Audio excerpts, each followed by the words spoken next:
Hey there, Willowbrook, and thanks so much for doing our deep dive. We are continuing our story of Joseph, and we are in Genesis chapter 43, starting in verse 16 today. So here's what I want to do today. I want to give you 3 details that I think are really easy to miss in this passage that I don't think you should miss. And the first one is this. In verse 23, we find an Egyptian steward. Steward is at least what it's called in my translation. This Egyptian steward is talking to the brothers of Joseph. Now, they didn't know that Joseph lived in Egypt or that this steward worked with Joseph, but the steward said something to them that I find really interesting. In verse 23, this is what he said. He said, "May you be well. Don't be afraid. Your God and the God of your father must have put treasure in your bag." Wait. They're in Egypt. This is an Egyptian man. Egypt doesn't worship Yahweh. Why is he even talking about him? How does he even know about him? Well, he hangs out with Joseph. And Joseph has found himself somewhere he probably never thought he'd be. He was there on circumstances that were not of his making, but he's making the most of the opportunity. He's talking about his God. Now listen, you may find yourself in an opportunity that you didn't really sign up for. A place where God is not worshiped, among people who don't worship God. And you can have the opportunity as well to speak about your God. People listen. People are influenced, and Joseph has used these relationships to talk about his God among the Egyptian people. Number 2. We get to verse 29 when on this trip to get food, Joseph insists that the younger brother of the older brothers come on this trip. Now, Jacob's not very happy about that, but if they wanted food, Benjamin had to come. Benjamin is the only full brother of Joseph, and he comes. And what we find starting in verse 29 is that it says that Joseph said, is this your youngest brother that you've told us about?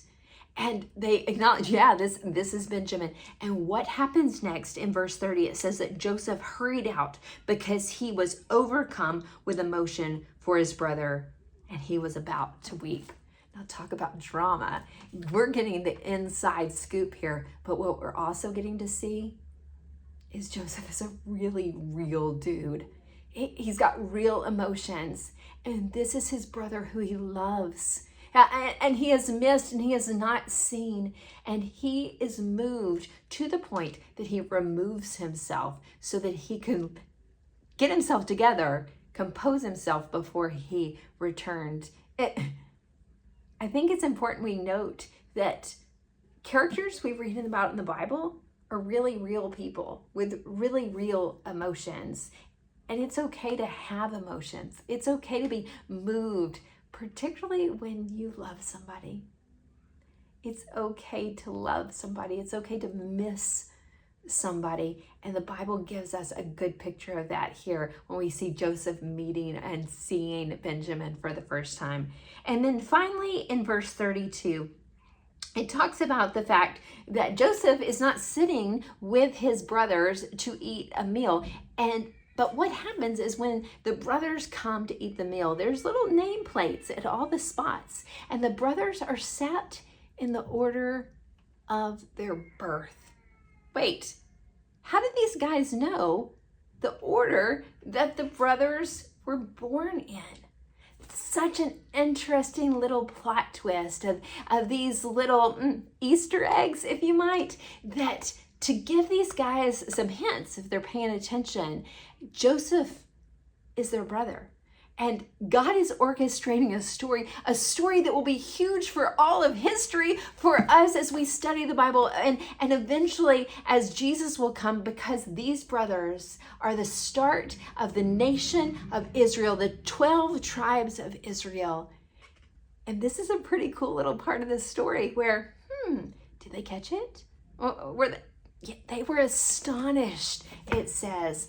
I love this story. I hope that you're enjoying it. I hope that God uses it and that you will dig in and you'll pay attention to these little tidbits that happen as we study God's word and as God speaks to our heart, and that you'll be looking for God as you read his word, because he's all in it and he is ready for you to find him. I love you, Willowbrook. I hope that you have a happy Wednesday.